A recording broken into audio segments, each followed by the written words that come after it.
কেন? হ্যাঁ, আমার ইচ্ছা। আচ্ছা ঠিক আছে, তোরা টিফিন করে নে, আমি এক্ষুনি আসছি। ঠিক আছে স্যার। হ্যাঁ?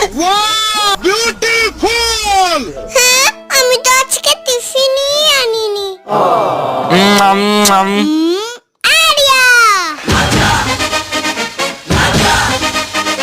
বাচ্চারা, তোদের সব খাবার জিয়ানকে দিয়ে দে। আচ্ছা ঠিক আছে স্যার। জিহান, আমি এসে গেছি। জিহান এই নাও আমাদের খাবারগুলো খাও।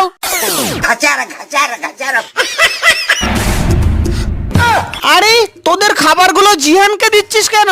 হ্যাঁ? আরে স্যার আপনিই তো বললেন দিতে। আরে আমি তো এক্ষুনি হেডমাস্টারের ঘর থেকে এলাম।